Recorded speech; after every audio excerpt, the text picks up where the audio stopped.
భారతదేశం ప్రధానంగా వ్యవసాయం మీద ఆధారపడిన దేశం. వ్యవసాయం నుండి వచ్చేటువంటి ఆదాయమే మన దేశానికి ఆదాయంలో ప్రధానమైనటువంటి ఆదాయం.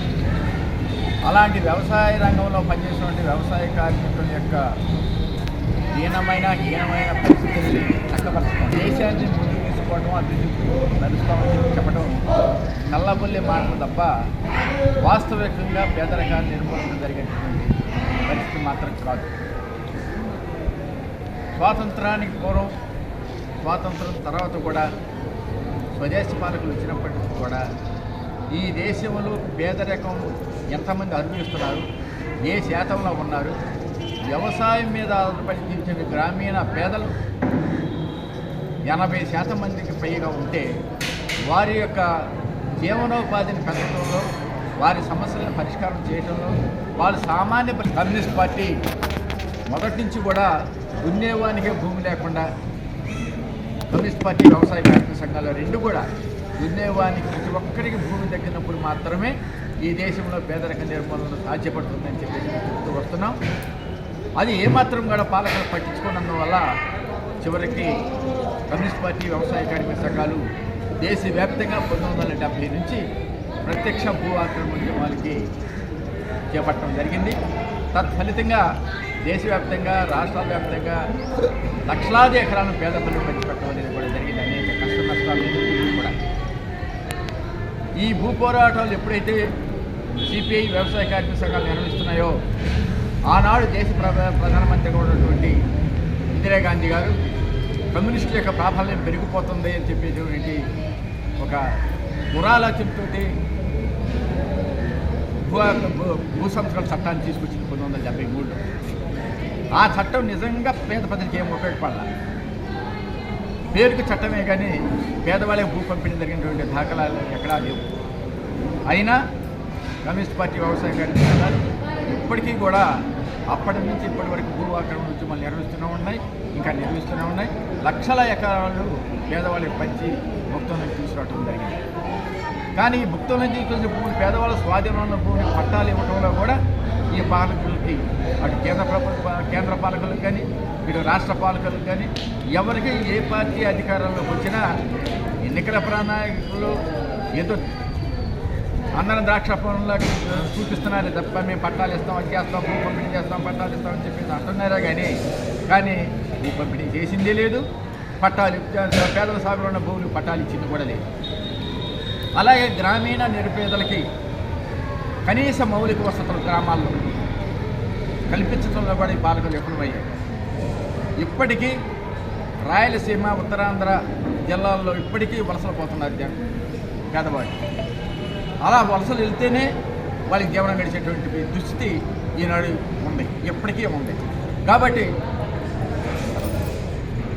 రాయలసీమ జిల్లాలో కర్నూలు జిల్లా, రాయలసీమ జిల్లా ఎందుకు చెప్పినట్టు కర్నూలు జిల్లా మరీ ముఖ్యంగా కొన్ని గ్రామాలు అసలు మూతపడి ఇల్లు తాళాలేసి మిగతా ప్రాంతాలకు వెళ్ళిపోయి ఎక్కడ పని దొరుకుతుందో వెళ్ళి జీవనం పొందుతూ ఉన్నారు.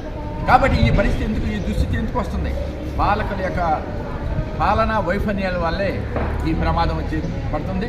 కాబట్టి వ్యవసాయ కార్మిక సంఘం మా వ్యవసాయ కార్మిక పోరాటాలు మరింత ఉధృతపరిచి గ్రామీణ పేదల సమస్యల కోసం నిర్విరామంగా పోరాటాలు నిర్వహించి వారి హక్కుల కోసం పోరాడాలనేది మేము ప్రయత్నాలు చేస్తూ ఉన్నాం.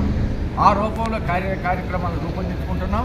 ఈ రోజున జరిగేటువంటి కర్నూలు జిల్లా వ్యవసాయ కార్మిక సంఘ జనరల్ సమావేశంలో కూడా ఈ రాయలసీమ ప్రాంతంలో, కర్నూలు జిల్లాతో పాటు రాయలసీమ ప్రాంతంలోనూ అన్ని ప్రాంతాల్లో కూడా ఏ విధంగా వ్యవసాయ కార్మికులు సమస్యలు ఎదుర్కొంటున్నారో ఆ సమస్యల పరిష్కారం కోసం ఖచ్చితంగా వ్యవసాయ కార్మికులు వాటి వెంటనే ఉండి ఆ సమస్యల పరిష్కారం గట్టిగా ప్రయత్నం చేస్తాం.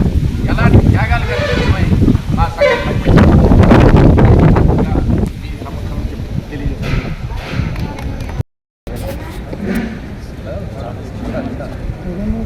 సోదరులకు నమస్కారం. నేను మా ఆంధ్రప్రదేశ్ వ్యవసాయ కార్మిక సంఘం జిల్లా సమితి జనరల్ సమావేశం ఇక్కడ నెల్లూరులో నిర్వహిస్తున్నాము. ఈ సందర్భంగా ఈ సమావేశానికి ముఖ్య అతిథులుగా మా సీనియర్ నాయకులు శ్రీ కోటేశ్వరరావు గారు, అదేవిధంగా సంఘం రాష్ట్ర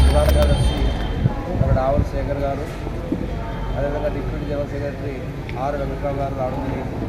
అదేవిధంగా ఈ సమావేశంలో జిల్లా అధ్యక్షుడు కృష్ణ గారు, కమ్యూనిస్ట్ పార్టీ మండల కార్యదర్శి రాజు గారు, అదేవిధంగా deputy general secretary working president Bhupesh గారు, అదేవిధంగా మన చంద్ర గారు, ఇక్కడ లోకల్గా తాలూకా అధ్యక్షుడు సెక్రటరీ శేష్ గారు పాల్గొనడం జరిగింది. మిమ్మల్ని ఉద్దేశించి ఈరోజు జరుగుతున్న సమస్యల మీద మాట్లాడుతుందిగా కోరుతాం. ముందుగా ప్రెస్ మిత్రులకు నమస్కారం.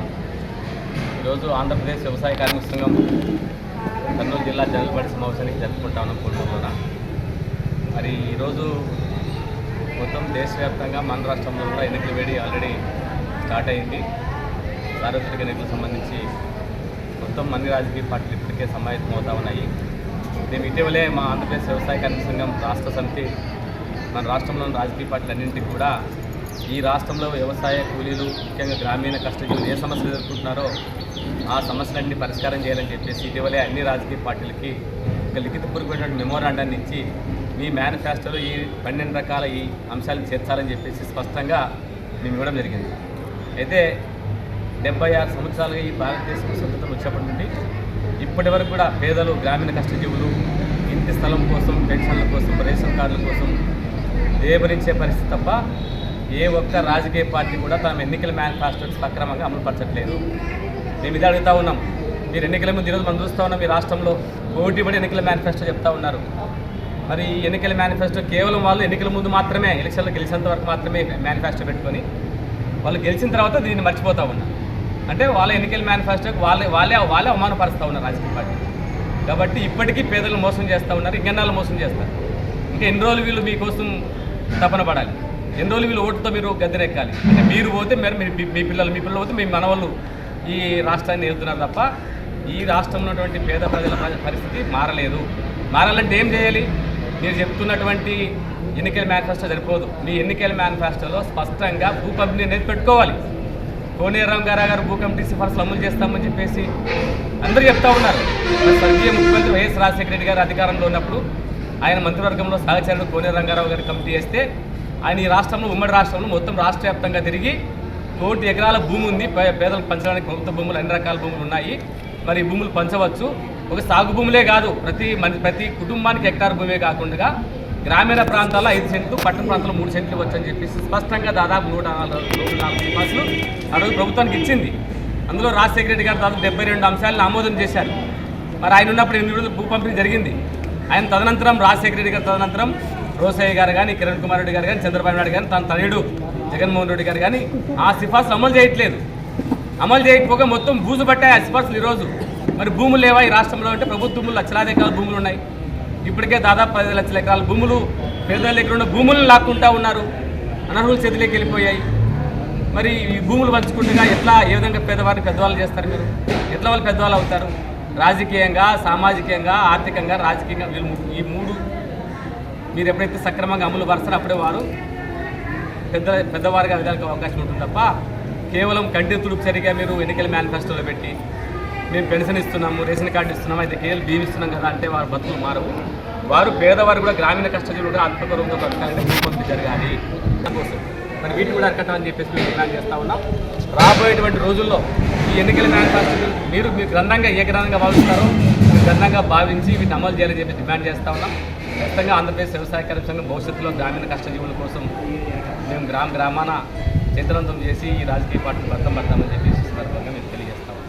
ఇప్పుడు మా రాష్ట్ర అధ్యక్షులు కోటేశ్వర గారు తీసుకొచ్చి వాళ్ళ కుటుంబాలకు గ్యారెంటీ, వాళ్ళ మరణానంతరం కూడా స్కీమ్లో చేర్చాల్సినటువంటి అవసరం ఉన్నది.